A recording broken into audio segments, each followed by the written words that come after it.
একজন সাহাবীর কাহিনী পড়তেছিলাম। আমি আসলে নিজের ইমোশনকে ধরে রাখতে পারি নাই। উমর রাদিয়াল্লাহু তাআলা আনহুর খেলাফত কাল। উমর রাদিয়াল্লাহু তাআলা আনহু কিছুদিন পর হিমসের মধ্যে কে কে দরিদ্র মানুষ আছে তাদের একটা লিস্ট করা হোক, এই লিস্ট অনুযায়ী তাদেরকে সাহায্য দেওয়া হবে। চার্টটা তিনি হাতে পেলেন। উনি দেখতেছেন সাঈদ বিন আমের। সাঈদ বিন আমেরটাকে জনগণ বলল, এই সাঈদ বিন আমের হচ্ছে আমাদের গভর্নর। গভর্নরের নাম হচ্ছে দারিদ্রের তালিকায়। সাহাবীর নাম হচ্ছে সাঈদ বিন আমির আল জুমাহি রাদিয়াল্লাহু তাআলা আনহু। এই সাহাবী ছিলেন সেই সাহাবী যিনি খোবাইব রাদিয়াল্লাহু তাআলা আনহুকে যখন মারা হয়েছে সেই কাহিনীটা ইনি স্বচক্ষে দেখছিলেন। খোবাইব রাদিয়াল্লাহু আনহু যখন মৃত্যুবরণ করতেছেন, ফাঁসি দেওয়া হচ্ছে, তখন তিনি শেষে 10 লাইনের একটা কবিতা বলছিলেন। তিনি বলছিলেন এরকমটা, লাস্তু উবালি হিনা উখতিলু মুসলিমান, আমি পরোয়াই করি না যখন আমাকে মুসলিম হিসেবে মারা হচ্ছে। খোবাইব রাদিয়াল্লাহু তাআলা আনহুর জীবিত থাকা অবস্থায় প্রত্যেকটা অঙ্গ আলাদা আলাদাভাবে কেটে নেওয়া হয়েছে, ছিঁড়ে ফেলা হয়েছে। এই করুণ কাহিনী দেখে সাঈদ বিন আমির আল জুমাহি রাদিয়াল্লাহু তাআলা আনহু ইসলাম গ্রহণ করেছেন। তিনি ইসলাম গ্রহণ করার পর রাসূলুল্লাহ সাল্লাল্লাহু আলাইহি ওয়াসাল্লামের সঙ্গে খয়বর, হুনাইন যুদ্ধ, সবগুলো যুদ্ধে তিনি অংশগ্রহণ করছেন।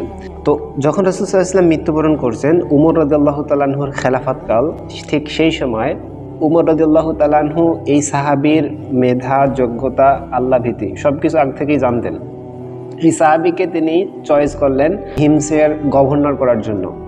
যখন এনাকে ডাকা হলো যে আপনাকে আমরা হিমসের গভর্নর করতে চাচ্ছি, তিনি যখনই এই প্রস্তাব শুনলেন তখনই তিনি জাস্ট অবাক হয়ে বললেন যে আমাকে কেন পরীক্ষায় ফেলা হচ্ছে। ওনার এই কথা শুনে উমর রাদিয়াল্লাহু তাআলা আনহু তখন বললেন, ওয়াইহাকুম, আরে তোমাদের তো আশ্চর্য ব্যাপার, হ্যাঁ, ওয়াদাতুম হাযাল আমরা ফি উনুকি, তোমরা আমার কাঁধে সব দায়িত্ব দিয়ে সুম্মা তাখাল্লাইতুম, তোমরা পালিয়ে যাচ্ছ। না, আমি তোমাকে ছাড়বো না, আল্লাহর কসম তোমাকে ছাড়বো না, তোমাকে দায়িত্ব নিতে হবে। তো এই সাহাবী দায়িত্ব নিয়ে যখন গেলেন হিমসে, উমর রাদিয়াল্লাহু তাআলা আনহু কিছুদিন পর হিমসের একটা চাইলেন যে হিমসের মধ্যে কে কে দরিদ্র মানুষ আছে তাদের একটা লিস্ট করা হোক, এই লিস্ট অনুযায়ী তাদেরকে সাহায্য দেওয়া হবে। চার্টটা তিনি হাতে পেলেন। উনি দেখতেছেন সাঈদ বিন আমের। খলিফা জিজ্ঞেস করতেছেন এই সাঈদ বিন আমেরটাকে, জনগণ বলল এই সাঈদ বিন আমের হচ্ছে আমাদের গভর্নর। চিন্তা করেন, গভর্নরের নাম হচ্ছে দারিদ্রের তালিকায়। তো বলতেছে ইনি না গভর্নর, ইনি কেন দারিদ্রের তালিকায়?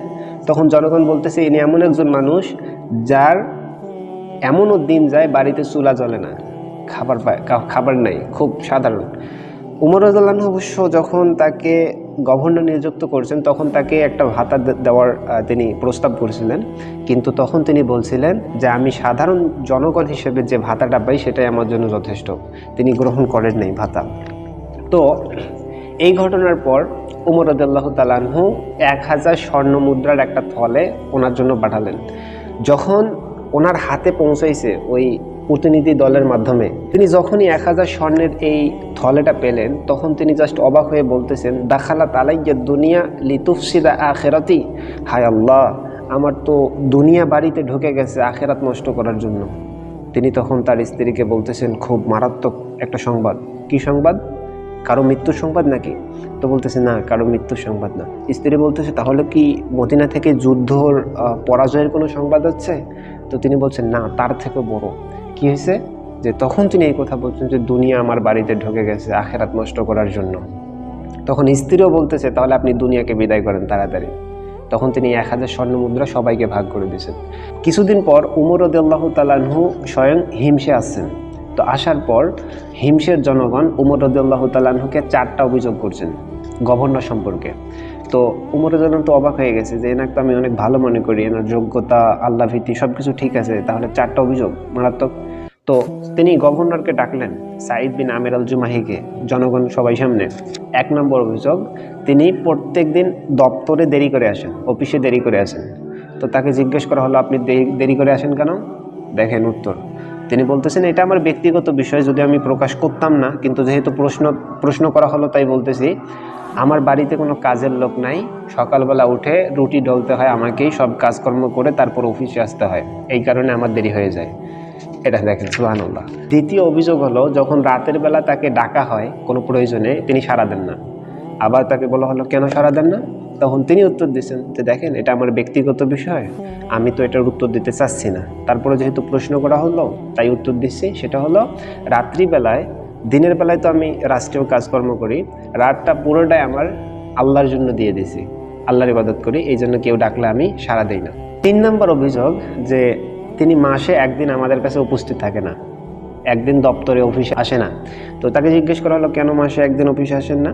তখন তিনি বললেন যে আমার বাড়িতে কোনো কাজের লোক নাই, মাসে একদিন আমাকে বাজার করতে হয়, এবং আমার পরনে যে পোশাকটা দেখতেছেন এটাই শুধু আমার একটা পোশাক, এই পোশাকটা পরে আমি প্রত্যেক দিন দপ্তরে আসি, কিন্তু মাসে একদিন আমি এই পোশাকটা ধৌত করি, ধুয়ে দেই, এই কারণে একদিন আমি উপস্থিত হই না।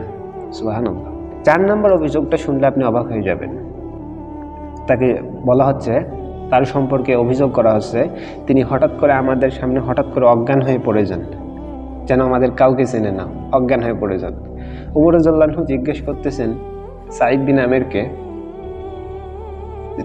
তুমি মাঝে মাঝে হঠাৎ করে অজ্ঞান হয়ে পড়ে যাও কেন? তখন সাঈদ বিন আমের বলছে, আমিরুল মুমিনিন, মক্কায় থাকা অবস্থায় আমি খুবাইব বিন আদি রাদিয়াল্লাহু তাআলা আনহুর যখন তাকে মারা হয়েছে, ঠিক ওই কাহিনীটা আমি স্বচক্ষে দেখছি।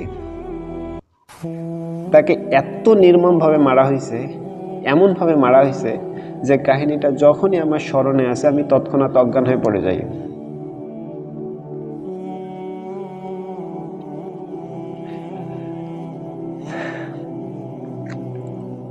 সাঈদ বিন আমির রাদিয়াল্লাহু তাআলা আনহুর এই উত্তরগুলো যখন শুনলেন, তখন তো উমর রাদিয়াল্লাহু আনহু অবাক হয়ে গেছেন, তার প্রতি সম্মান আরো বেড়ে গেল। কিছুদিন পর উমর রাদিয়াল্লাহু আনহু ফিরে গেলেন, কিছুদিন পর আবার 1000 স্বর্ণ মুদ্রা পাঠাইছেন। তখন সাঈদ বিন আমির রাদিয়াল্লাহু তাআলা আনহু তখন আবার তিনি অবাক হয়ে গেছেন যে এটা কেন দুনিয়া তিনি পছন্দ করলেন না। ওই 1000 স্বর্ণ মুদ্রা আবার স্ত্রীকে বললেন, স্ত্রীও রাজি, ঠিক আছে, সবাইকে দান করে দিলেন। সুবহানাল্লাহি বিহামদিহি সুবহানাল্লাহিল আযীম। তাদের জীবনযাপন আর আমাদের জীবনযাপন, সুবহানাল্লাহ।